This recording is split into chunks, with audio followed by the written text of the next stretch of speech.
Hi everyone, it's the Dark Lord back with carrying on with the magical ceremonial broadcast.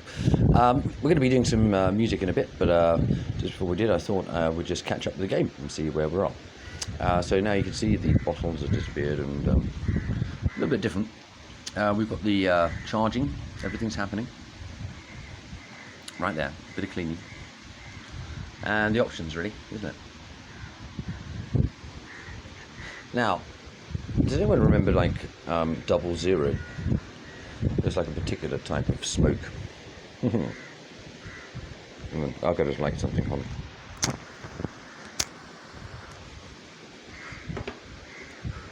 The good news is, right, there was a particular... Sorry. Just enjoying a second.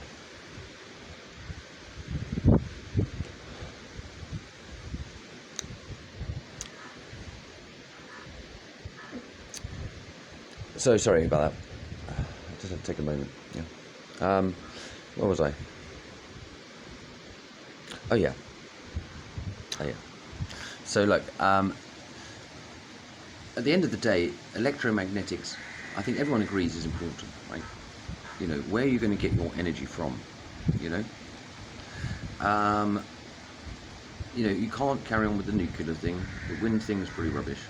Solar, I mean, Elon Musk, it's not really going to work because they're so environmentally not stable. But there are, obviously better technologies, right? And those technologies work in a different kind of way, it's true, to what we normally assume to be true. But at the same time, we've got lots of people who understand this stuff. And you can look at the solutions for the Thrive 2, for example, and it's quite clear. It's all there, right?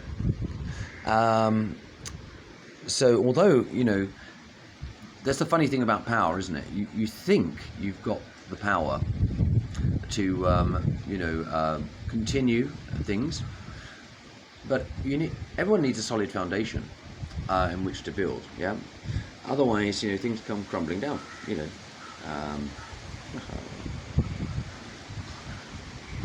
So it's when you have to think about how do we structure things. This is what the Club of Athens was about. The Club of Athens, and it's all its ethos and all of that cool stuff, which is stuff we were giving for free. All of that stuff was based on the idea that we had a technological solutions. The Club of Budapest would be more like your spiritual solution.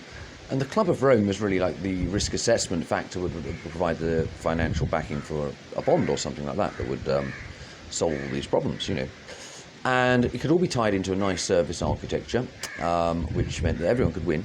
We call it infinite profit models. A very interesting new kind of financial model. But at the same time, very fair. There's no usury or anything like that needs to be engaged with.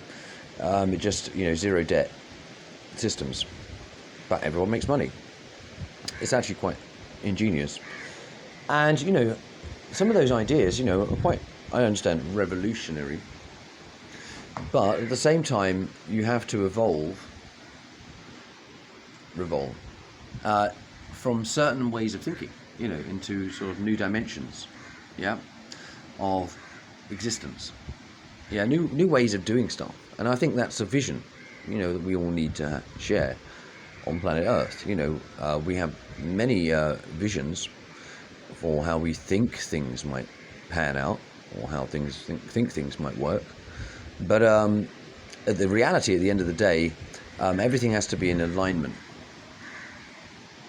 Otherwise, if it's not in alignment with the divine order, or at least the nature, at the very least, then what you really get is a kind of wobbly type of architecture.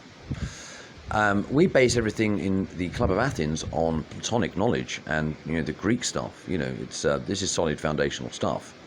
Electromagnetics, all of that stuff, all of the knowledge is in Club of Athens.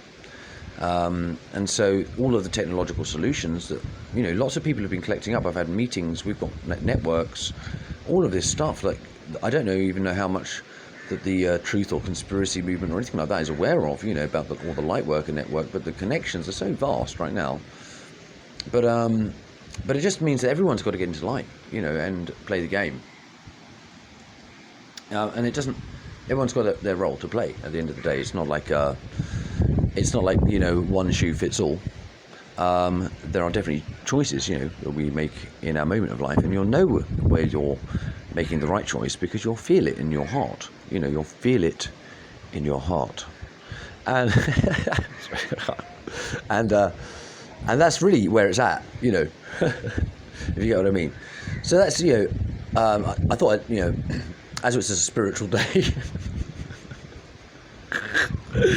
thought we'd broadcast a few spiritual messages, and just to set the record straight, and just get things aligned, with the harmony. I'm experiencing the harmony right now, nature, and just breathing in the air. I've got a gig tonight. I'm going to get on in a minute. You can see I'm already winding up, and so this might be the last little broadcast that I managed to make, but I'm glad I've made it. But now I'm going to shortly head into the Demon Den, and so I'm wrapping all this up now, and this is the end of this part of the ceremony. If you are in Patnam and you want to come down, I will be rocking out with the full-on freaking Demon Portal crew that I've managed to manifest here as the Dark Lord, and it's all a game. Remember, it's just a show. None of this is real, and just sort of have a little game. Have a little play. I've got some ideas, shall we say, for tonight's show, and it'd be great if you could join me. Until the next time, this is the Dark Lord signing out. 707.